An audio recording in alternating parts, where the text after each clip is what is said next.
comme montée de cabale. Vous ne pouvez pas imaginer le nombre de missions d'inspection que j'ai reçues du conseil.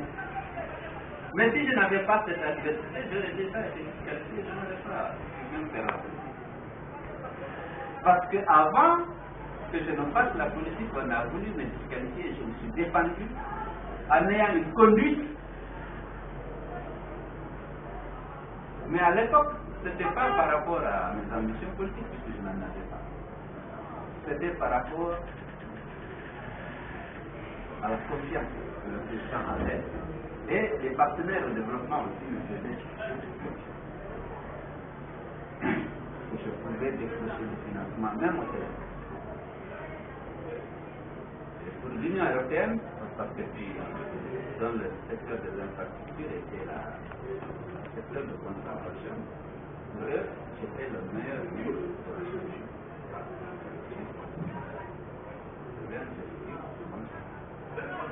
Ils avaient confiance.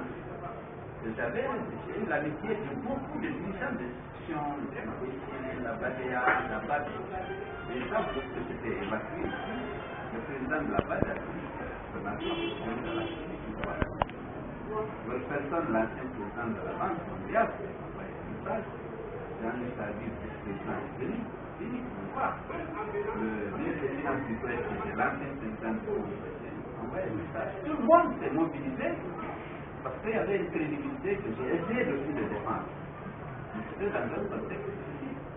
Mais ça m'a aidé énormément aujourd'hui parce que depuis que j'ai cherché à faire la politique, voyez-moi, moi je suis le seul candidat qui a été système national. Vous avez vu toutes les entreprises qui étaient sous mon contrôle lorsqu'on a décliné la liste de toutes les entreprises de social, Inoma, forestier, investissement immobilier. Il n'y a pas de harcèlement que les cadres qui sont là-bas n'ont pas dit. Pour qu'ils donnent une piste pour qu'on attrape chez nous. Il n'y a pas. Ousmane Kaba, le contrat avec elle, c'était vraiment, moi je pourrais trouver la gloire. Et si vous me nommez, c'est-à-dire que bon, je te nomme tout de suite, directeur adjoint. C'est-à-dire qu'il est venu lâcher la liste. 80% c'était le secteur c'était pas.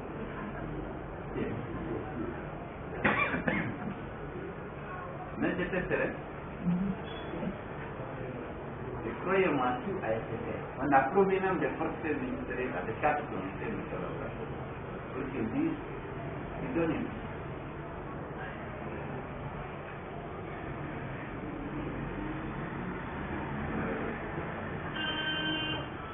Donc j'ai décidé, au moment de faire la politique, bien sûr, beaucoup de gens ont dit non, il ne faut pas faire la politique quand tu es là. Pas qualifié, c'est pas évident. J'ai décidé de le faire. Je vais aller former le président à l'époque parce que quand même, lorsqu'il était en possession de toutes ses facultés, vraiment il m'a gratifié de sa confiance, même de son appétit. Et que malgré mon limogeage aux lourdes, je savais que je l'avais gardé pour moi. Beaucoup d'amis. Au point qu'il a voulu me faire revenir. Il y a des témoins, négociés.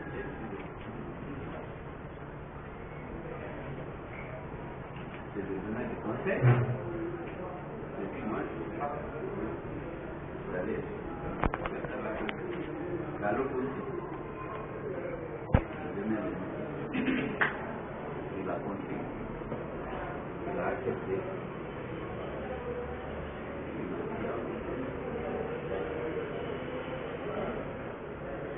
Pas, je ne personne c'est des choses très émouvantes.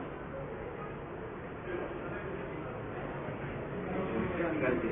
Et il est resté constant sur ça parce qu'on a fait. Vous avez même appris comment moi je voulais faire un état avec le général Baïdo. Tout.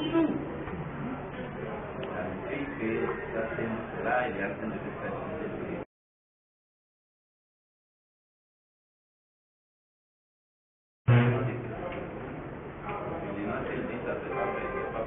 Mais il m'a prévenu de donner le secrétaire. Moi, je suis devenu. Je suis content. Donc je me suis engagé, c'était pas simple. Je suis venu à l'université, donc fait confiance, on m'a donné la question de et puis on a travaillé grâce à l'aide de Dieu. Les choses se sont très, enfin les choses ont évolué favorablement, calmement, tranquillement, sans de bruit avec déficit de communication. On a commencé à implanter le parti, on a pu le faire dans les 33 provinces. Dans les 304 pays. C'est pas facile, c'est ça. À Conakry, on a pu implanter 500 comités de parti. Dans chaque secteur d'exploitation, on a un comité de parti. Les gens dévoués. Ils ont organisé tout ça, on n'a pas dépensé un franc. C'est des gens qui avaient confiance. Mobilisés. Lorsqu'ils font les congrès de section, ils cotisent. Souvent, c'est le secteur informel, il y a des gens et qui sont arrangés aussi parfois en payant pour que leurs militants soient recensés. Ils sont faits recenser partout. Ils sont bien recensés parce qu'il fallait des autres.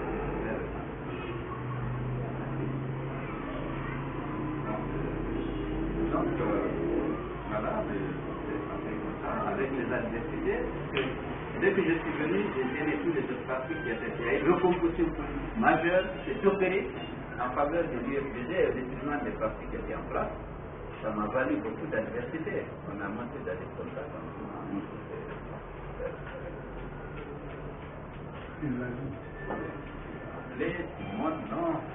Je venais d'arriver, je viens de CIP, c'est nous les prédateurs, on a créé l'image du prédateur, on a créé l'image de démocratie, qui ne peut pas c'est ça, c'est ça pour ça, on a créé les autres populations avec une forte campagne pendant les élections.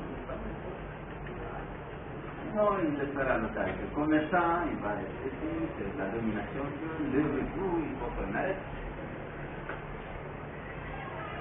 Campagne, bon, beaucoup de diversité, il y en a qui sont connus, il y en a qui sont peu connus. Regardez ma télévision, j'ai continué. Bon, ça ne peut pas.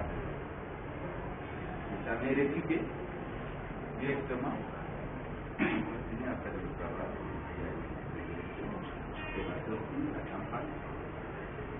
Et le résultat que vous avez. Bon. Je me réjouis naturellement de ce résultat. Et d'abord de la structure du résultat, parce que malgré nous, le caractère ethnique du vote réel, aussi il y a une exception, petite exception, c'est moi-même si je fais 80% de ça, mais je suis bien premier à Fidia. Je suis ex-aequo avec Fidia à l'UPK, premier moi à Fidia. Bon, Fidia, je suis là, premier, avec qui vient après moi et vient en bas. Conakry, dans les 5 communes, je suis le premier, avec 50 000 voix devant Fidia. Deux communes. Oui, oui, avec les 2 communes. Donc, bon, c'était, je suis deuxième à Parana, deuxième à Kerouani, deuxième à Tigui, je suis presque ex-aequo à Dagola. Donc, bon,